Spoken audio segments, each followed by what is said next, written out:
Everyone in the courtroom was holding their breath. The jury had been out for nearly 6 hours. When they finally walked back in, pale, trembling, eyes avoiding the defendant, everyone already knew the man sitting at the defense table wasn't going home. Not tonight. Not ever. He sat slouched in his chair, hands cuffed, staring at the floor. Behind him, his mother silently mouthed a prayer, tears streaming down her face. Across the aisle, the victim's family gripped one another tightly, waiting for the words that would define the rest of their lives. The clerk stood up, her voice shaking. On the count of murder, in the first degree, she paused. We find defendant Nathan Pierce guilty. A sob escaped from the front row. Someone gasped, and for the first time in weeks, Nathan lifted his head, his eyes empty, his lips trembling, as if he had only now realized that this was real. The judge looked down from the bench. Her name was Judge Helen Wright, a veteran of 20 years in criminal court, known for being strict, unflinching, and almost impossibly composed. But that day, something in her eyes was different. Tired, heavy, human. She nodded solemnly. The court will reconvene for sentencing after a brief recess. It had been 2 years since the night everything changed. Emily Carter was only 24. She worked late at a coffee shop, saving for grad school, planning her wedding to her high school sweetheart. She loved sunflowers, acoustic guitar, and volunteering at the animal shelter. People said she was the kind of person who could make friends with anyone, even the quiet ones no one noticed. But on a rainy Thursday night in 2021, as she walked home along a dimly lit street, a man followed her. He had been drinking, high, angry, desperate for cash. When she screamed, he panicked, and in seconds, she was gone. Nathan Pierce was arrested the next morning. A neighbor's doorbell camera caught him fleeing the scene. When officers found him, his shirt was torn, his hands shaking. He didn't resist arrest, didn't even ask why. He just whispered, "I messed up." In his first statement to detectives, he said, "I didn't mean to kill her. I just wanted her purse." It was the kind of confession that made prosecutors' jobs easy. But for Emily's parents, every hearing was torture, forced to sit just feet away from the man who took their only child. Now, 2 years later, the day had come. Sentencing. The courtroom was overflowing. Reporters filled the back row. Cameras pointed toward the bench. Emily's photo sat framed on the prosecution's table, her smile frozen forever. Nathan's defense attorney whispered something to him, but he just stared straight ahead, jaw clenched, tears welling. Judge Wright entered the room and took her seat. Court is now in session. The victim's mother, Linda Carter, was invited to speak first. She stood slowly, her husband steadying her arm. In her hands, she held Emily's Bible, the same one she carried every Sunday since she was 12.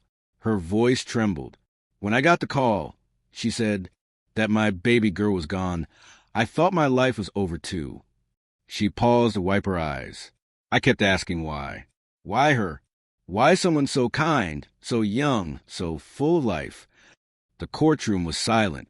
Even the judge lowered her eyes. Linda turned toward Nathan.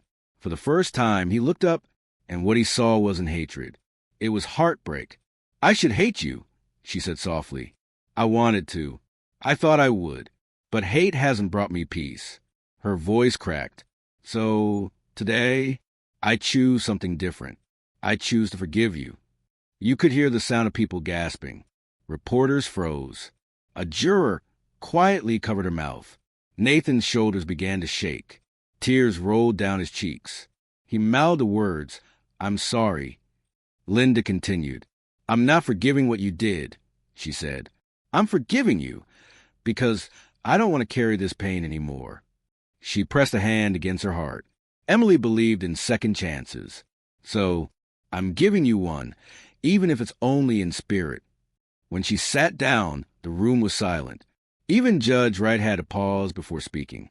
Her voice cracked slightly as she began. "Mr. Pierce, please rise." Nathan stood. Chains clinked softly at his wrists. He looked older now, exhausted, broken.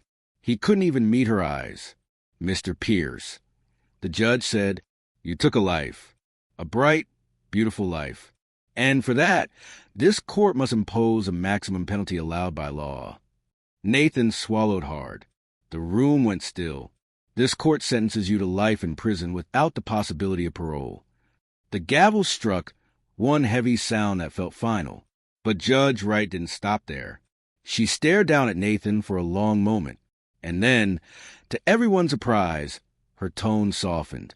"I've handed down hundreds of sentences," she said quietly. "I've seen cruelty, anger, and regret. But what I witnessed in this courtroom today, from a mother who lost everything, is something most people never see in a lifetime." She took off her glasses and wiped her eyes. "I want you to think about that, Nathan. Every single day you wake up behind those walls. Because while this sentence takes away your freedom, that woman just gave you something far greater. A chance to find redemption." Tears rolled down her face.